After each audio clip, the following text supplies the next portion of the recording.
కర్నూలు జిల్లా ఆదోని పట్టణం రాష్ట్ర మంత్రి వర్గీయులు యువ నాయకులు యువతకు దీక్షించి గౌరవనీయులు నారా లోకేష్ 42వ జన్మదినం సందర్భంగా ఆదోనిలోని తెలుగుదేశం పార్టీ కార్యాలయం నందు మాజీ ఎమ్మెల్యే మీనాక్షి నాయుడు ఆధ్వర్యంలో ఘనంగా జన్మదిన వేడుకలు జరుపుకోవడం జరిగింది. తెలుగుదేశం పార్టీ సీనియర్ నాయకులు ఉమాపతి నాయుడు మరియు మండల పట్టణ పార్టీ అధ్యక్షులు మరియు క్లస్టర్ యూనిట్ బూత్ మరియు తెలుగుదేశం పార్టీ సీనియర్ నాయకులు కార్యకర్తలు అందరూ కలిసి నారా లోకేష్ బాబుకి జన్మదిన శుభాకాంక్షలు తెలియజేయడం జరిగింది. తెలుగు యువత రాష్ట్ర కార్యదర్శి వెంకటేష్ చౌదరి మాట్లాడుతూ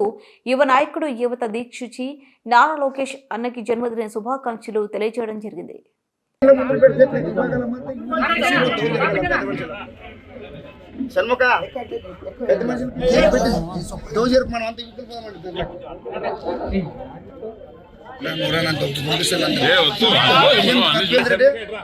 వాళ్ళంతా సీనియర్ పోతే యువ నాయకుడి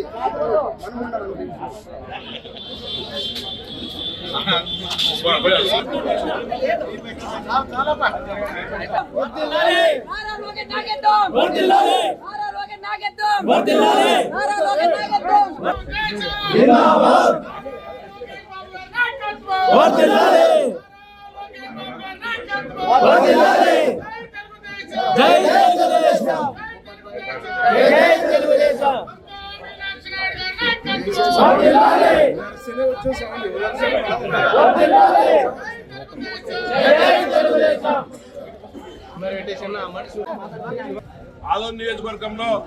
మాజీ ఎమ్మెల్యే పెద్దలు మీనాక్షి నాయుడు గారి ఆధ్వర్యంలో తెలుగుదేశం పార్టీ ఆఫీస్ నందు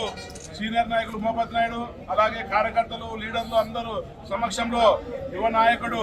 నారా లోకేష్ బాబు గారి జన్మదిన శుభాకాంక్షలు 42వ జన్మదిన శుభాకాంక్షలు ఘనంగా జరుపుకోవడం జరిగింది. ఈరోజు ఆయన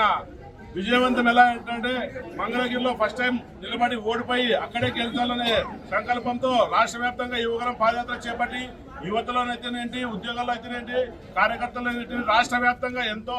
భరోసానిస్తూ ముందుకు వెళ్ళి యువగలం పాదయాత్ర చాలా సక్సెస్ఫుల్ గా జరిగింది. అనంతరం రాష్ట్ర మంత్రిగా బాధ్యతలు తొలిసారిగా చేపట్టిన తర్వాత రెండోసారి చేపట్టిన తర్వాత ఇప్పుడు చూస్తున్నాం దావోస్ పర్యటనలో అనేక లక్షల కోట్లు ఏపీ రాష్ట్రాన్ని హైదరాబాద్ కంటే ఎక్కువ తీర్చిదిద్దాలని చెప్పి డెవలప్ చేయాలని చెప్పి యువతకు ఎక్కువ ఉద్యోగాలు కల్పించాలనే ఉద్దేశంతో ఇతర రాష్ట్రాలతో పాటు పోటీ పడుతూ మన రాష్ట్రానికి అనేక పరిశ్రమలు తెచ్చేందుకు నారా లోకేష్ బాబు గారు ఈరోజు కృషి చేస్తున్నారు. అలాగే ఆయనకు చంద్రబాబు నాయుడు కూడా అలాగే మద్దతు పలుకుతూ పవన్ కళ్యాణ్ అయితేనేమి మోడీ అయితేనేమి ఈ కూటమి ప్రభుత్వంతో ముందుకెళ్లి రాష్ట్రంలో ప్రతి నిరుద్యోగులకి ఉద్యోగ అవకాశాలు కల్పించాలనే ఏకైక లక్ష్యంతో ఈరోజు నారా లోకేష్ గారు స్ఫూర్తిని మనమందరము అభినందించాలి, స్వాగతం పలకాలని చెప్పి ఆయన బర్త్డే సందర్భంగా దేవుడు ఆయనకు 100 ఏళ్ల పాటు ఇలాగే ఆయువు ఆరోగ్యంతో పాటు ప్రజల ఆశీస్సులు కూడా ఉండాలని చెప్పి కోరుకుంటూ తెలియజేస్తున్నాము.